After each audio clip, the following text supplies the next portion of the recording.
You're watching the Self-Determination Channel. Hi, I'm Cindy. I'm Philip. And I'm Sydney. On today's episode of In the Spotlight, we are talking about the importance of voting in local elections. Our guest is Stephanie Birmingham, an advocacy coordinator for Options for Independent Living, one of Wisconsin's 8 independent living centers. She's a powerful advocate who is passionate about voters' rights. Welcome to In the Spotlight, Stephanie. Thanks, Sydney. I'm really happy to be here today. Could you tell us why local elections are so important? There's lots of different elected officials and positions that are voted and decided upon at the local level that have a direct impact on our lives, whether that's voting for our school board, voting for our mayor, perhaps it can be even voting for your district attorney. Of course, state and national federal positions and offices are important as well, but oftentimes people feel the most impact of certain policy changes at the local level. Another thing about local elections is oftentimes voter turnout is much lower than when it comes to presidential elections or elections that have a lot of state offices that are up for vote. So just a single vote or just a handful of votes can make all the difference. So your vote really, really matters. Stephanie, you mentioned school board elections. I'm not in school anymore and I don't have kids in school. Why is it important for me to vote for a school board member? Why should I care? School boards make a lot of decisions. They set policies, decide on curriculum, and they help make decisions about what students in K through 12 are going to learn. They also make important decisions about what a school's budget's going to be. And that is making decisions about where our money as taxpayers is going. So maybe we're not in school anymore ourselves, but when we think about kids, it's important that we think about how we're investing in their education, because ultimately we're investing in our future. My city council has seats up for election this year.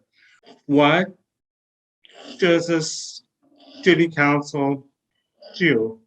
One of the things to know about city council persons is that they can go by different names and different titles. In one place, they might be called a city council person. In another place, they might be called an alder person, and even a common council person. But really, it's about the same position being voted for. They're the direct person who's going to represent you when it comes to decisions at the city level. And ultimately, they're the ones who will approve the city budget. So deciding how is the city going to spend taxpayer money.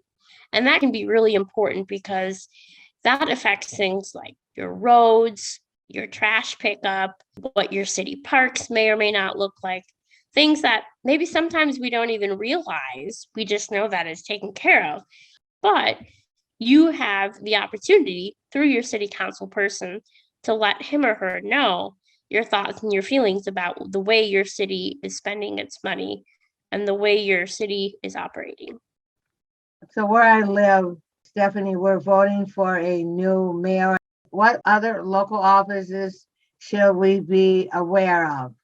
So if you think about having two circles, the smaller circle would be your city leaders, and then the circle right around that would be your county leaders, county board, and county executives. They are making decisions about how funds from our tax dollars, from the state government and from the federal government, how that money is being spent and spread across all different programs, departments, and different needs. Mental health services, certain disability-related services, county parks. It's important to ask yourself, what is it that's important to you when you're thinking about how you'd like to see your city, your county, different leaders spend money that can meet not only your needs, but needs of those who you care about. So Cindy, what do you do to help yourself become more informed about who's on your ballot? Newspaper, we got 7 people running for the mayor. So I got to read up on it. And I watch the news. I actually listen to almost all the forums and I write down certain things.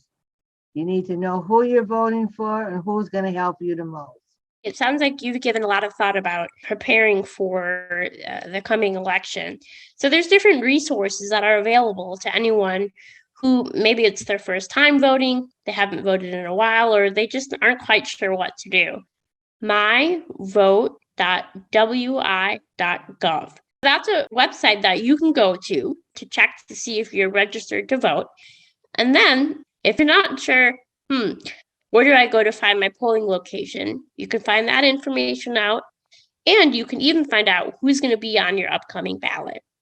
If you find that you're not registered, disabilityvote.org has all the resources that you need to learn how you can get yourself registered. Thanks for the information, Stephanie. I live out in the country, so I have to have a plan to vote. Really glad you brought it up, Sydney, because living in the country can make it a bit more difficult to access your polling location, especially if you're someone that is a non-driver. If you visit disabilityvote.org, you'll find that one of the resources is all about making a plan to vote. Already requested my absentee ballot for all the elections of the year. Thank you, Stephanie, for being here today. And it was a delight to have you on our channel. Thanks, Cindy. I always like being able to talk about the importance of voting and encouraging others to get out and vote. We've posted a lot of good information in the comments below. If you liked this video, give us a thumbs up. And if you haven't already, please subscribe. It helps us out. We need your support.